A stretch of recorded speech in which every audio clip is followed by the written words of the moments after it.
तो दोस्तों, आज हम एक ऐसे विषय पर चर्चा करने जा रहे हैं जो सुनने में थोड़ा अजीब लग सकता है, लेकिन इसके पीछे का विज्ञान और कानून बहुत ही गहरा है। अक्सर हमारे मन में आता है कि देश में इतना बड़ा रेल नेटवर्क है, लाखों टन लोहा पटरियों के रूप में बिछा हुआ है, तो फिर चोर इन्हें ले जाकर बाजार में क्यों नहीं बेच देते? क्या यह इतना आसान है या इसके पीछे कोई बड़ी वजह है जो एक आम चोर की समझ से बाहर है?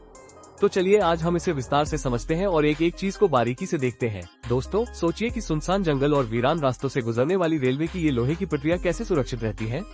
चोर मंदिर के घंटों को चुरा लेते हैं, सड़कों की लाइटें गायब हो जाती हैं, लेकिन हजारों किलोमीटर तक फैला ये लोहा चोरी क्यों नहीं होता? क्या चोरों को डर लगता है या फिर इस लोहे को कोई खरीदना ही नहीं चाहता? दोस्तों, इसका सबसे पहला तकनीकी कारण है पटरियों का मटेरियल। रेलवे ट्रैक जो होते हैं वो साधारण आयरन से नहीं बने होते हैं। इसमें हॉटफील्ड मैंगनीज स्टील का उपयोग किया जाता है, जिसमें लगभग 12% तक मैंगनीज और 0.8% से 1.2% तक कार्बन होता है। इसकी खासियत यह है कि इसे साधारण औजारों से काटना लगभग नामुमकिन है।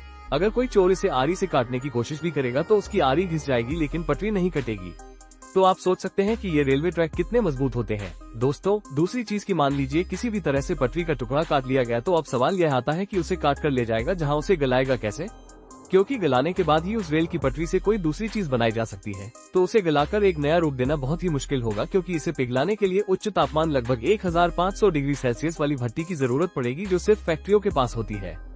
कोई भी स्थानीय कबाड़ी इसे गलाने का जोखिम नहीं उठाएगा, क्योंकि उसके पास इस प्रकार की कोई भट्टी ही नहीं होगी जिसमें इसे गलाया जाए और इसे दूसरे रूप में परिवर्तित किया जाए। दोस्तों, तीसरी चीज है कानून का शिकंजा। रेलवे प्रॉपर्टी एक्ट के तहत यह एक गंभीर अपराध है। रेलवे ट्रैक पर खास तरह के निशान और कोडिंग होती है। अगर किसी कबाड़ी की दुकान पर रेलवे का लोहा मिलता है तो उसे अपनी दुकान बंद करनी पड़ सकती है और सालों के लिए जेल जाना पड़ सकता है। कोई भी समझदार व्यापारी थोड़े से मुनाफे के लिए अपनी पूरी जिंदगी को दांव पर नहीं लगा सकता, इसीलिए कोई भी कबाड़ी जो होते हैं वो रेलवे की इन संपत्तियों को खरीदने की कोशिश भी नहीं करते। दोस्तों, अगली जो प्रॉब्लम होती है वो होती है वजन की समस्या। रेलवे की पटरी का एक छोटा सा टुकड़ा भी सैकड़ों किलो का होता है और इसे उठाने के लिए क्रेन या फिर कई लोगों की जरूरत पड़ेगी।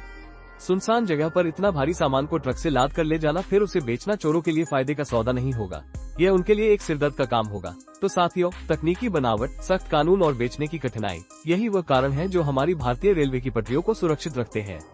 तो उम्मीद करते हैं कि आज की यह जानकारी आपको पसंद आई होगी। अगर आई है तो वीडियो को लाइक और दोस्तों के साथ शेयर जरूर कीजिएगा, ताकि और भी लोग इस बात को जान सकें और अवेयर हो सके। तो मिलते हैं एक दूसरे वीडियो में, तब तक के लिए धन्यवाद।